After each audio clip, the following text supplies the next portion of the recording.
Today, I received an Apple iPhone 13. It currently won't turn on. Pressing the power button produces no response. Then we inspected the phone's exterior. We found the condition to be very good. Basically, we can rule out heavy drops. Looks like another phone that won't power on. It needs data preservation. Then this fan said he had previously taken it to someone else for repair, but it wasn't fixed. As for what was repaired before, we don't know. We can only open it up to take a look. There's no need to test the airtight seal, because if it was opened and repaired but still not fixed, basically, they wouldn't reapply waterproof glue. We can only wait until we fix it today. Then reapply waterproof glue to restore the airtight seal. So what caused this iPhone 13 to suddenly not turn on? Was it damaged by using a cheap charger? Or was it dropped or water damaged? Or is it some other more hidden fault? Like and follow. Let's chat and repair as we go. Question: what phone are you using now?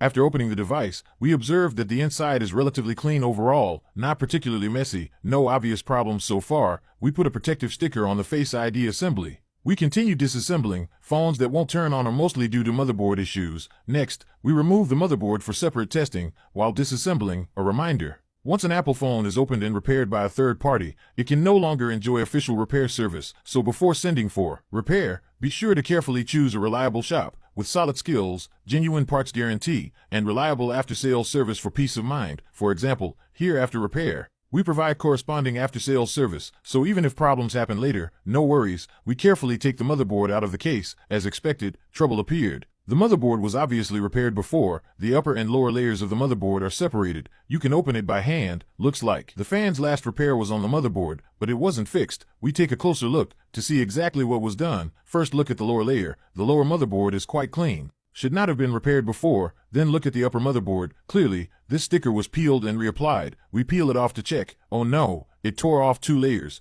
including the protective metal shield. Is that right? Guys, look here. The power IC shows obvious soldering marks. The backside was also worked on. The charging IC also shows clear solder repair. Looks like the last main repair focused on this upper motherboard. Many parts of the board have been worked on. So in such a case, how do we do a second repair? Like and follow. Let's continue. First step is to measure the power on current with a power meter. Found that when the upper motherboard is connected to the power meter, there is already a slight leakage current of 16 milliamperes. Then use tweezers to touch the power on pin. Wait a moment. Okay. It's short-circuiting immediately. Such current indicates a short circuit. Because the last repair worked on the power IC, we remove the power IC to check. Using a hot air gun to heat, carefully remove the power IC. Then use a small blower to cool down the motherboard. Okay. Then without the power IC, we reconnect the power meter. But the moment we connect power, the motherboard still shows leakage. In this case, we won't bother messing with this lower board anymore, because first, under normal circumstances, we don't touch the power IC, if after working on the power IC the problem like this still exists.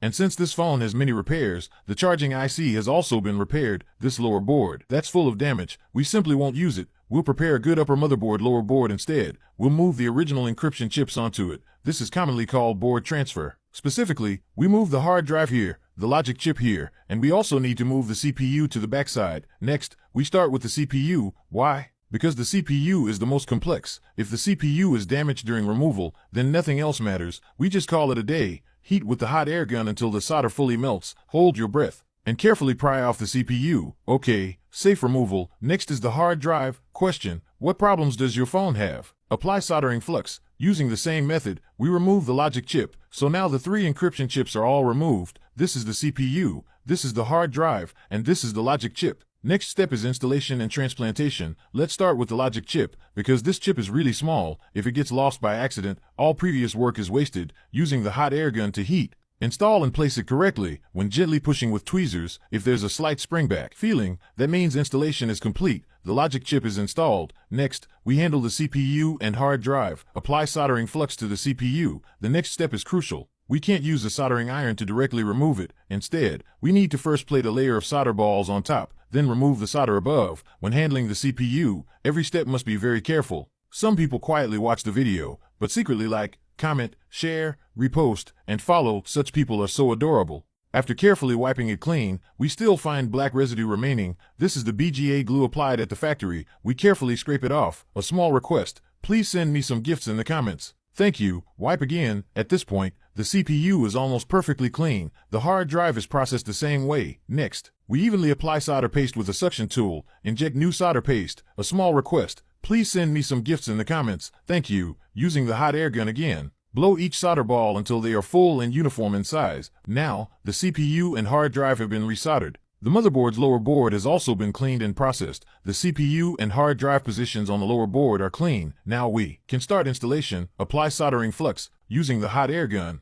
Heat until the CPU automatically aligns. You must see this rebound alignment movement for the installation to be correct. Then we use a small blower to heat it gently. After the board transplant, we reconnect the power meter. Check if the single upper motherboard can power on now. Touch the power on pins. With tweezers, wait a moment. Currently, the phone's power on current has returned to normal. This shows the single upper motherboard can now power on normally. Next, we just need to reassemble the upper and lower motherboards. The phone will be repaired, and the data will be preserved. Before reassembling, we handle the upper board first. A small request. Please send me some gifts in the comments. Thank you. Apply glue again at the hard drive and CPU positions. Evenly inject BGA black glue toward the edges. This step prevents oxidation and further enhances drop resistance. Then use a UV light to cure the black glue. For the lower motherboard, solder balls need to be replated. Patiently apply solder paste to each pad. Some people quietly watch the video, but secretly like, comment, share, repost, and follow. Such people are so adorable. Use the hot air gun again to brighten each solder ball. Some people quietly watch the video, but secretly like, comment, share, repost, and follow. Such people are so adorable. Next, we move on to the heating platform. First, place down the lower motherboard, apply soldering flux appropriately,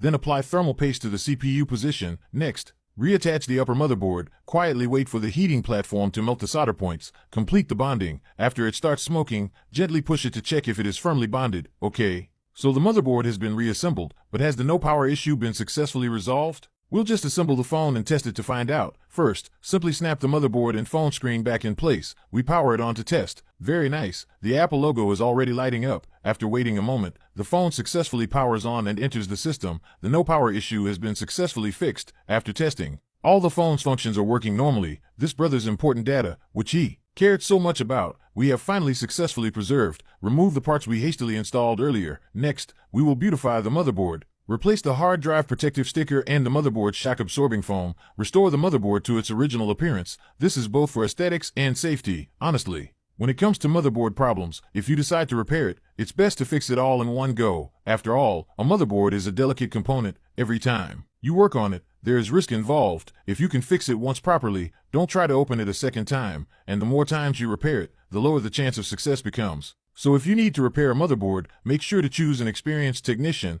After removing all protective films, the motherboard repair is basically complete. Look at this beautiful appearance. Can you give it a like to encourage me? Before assembly, we need to clean off the old waterproof glue, then replace it with new waterproof glue. Now we start assembly. Reinstall this repaired motherboard back into the phone case. Secure it with screws, as mentioned earlier. Because the phone was not repaired properly before, the waterproof glue wasn't applied. But now, after I've successfully repaired the motherboard, the new original waterproof glue must be installed properly. This waterproof glue is much more expensive than common ones on the market. This kind of waterproof glue costs more than 10 yuan per piece, which is 3 times the price of ordinary waterproof glue. Only genuine materials make good products. We have to provide our brother here with the best quality stuff. Now let's look here on the iPhone 13. There's also a small black sticker here. Many people might forget to put it back. If the waterproof seal is missed, anyone who opens it will immediately know the phone has been repaired before, so the details must be done well. The waterproof glue on the screen has been cleaned thoroughly. The only thing left is installation. Once we confirm the installation is flawless, we peel off the remaining waterproof glue protective stickers, align the screen and press it back into place. Then use the waterproof glue pressing tool to apply a second pressure on the waterproof glue, ensuring the phone's waterproof effect. Finally, reinstall the 2 screws on the charging port. Assembly is complete. Remove the SIM tray. Next is the issue everyone is very concerned about, airtightness. For a phone repaired 3 times like this, after our repair, can it restore factory-level airtightness? The answer is absolutely yes. No problem at all. Still a factory-level quality with affordable results. What do we call this? A never-opened, fully repaired phone on a certain second-hand market. Oh my goodness, haha. Just in case, we turn it on and test it again. The phone can now power on normally. It's the fan's iPhone 13, no doubt. Finally, as usual, we give the phone a thorough deep cleaning. So this iPhone 13 that wouldn't power on, we successfully fixed it. The phone is well protected and looks like new. It was just damaged by charging for no reason, and since it's not the first repair, when it ended up in my hands, it was already its second motherboard surgery. If it was just a charging issue at the start, it would have been easier to repair, but since this phone had too many previous repairs, there was no way to fix it with simple conventional methods. We had no choice but to do a major motherboard replacement to preserve the fan's important data. Usually, after repair and testing, everything shows green,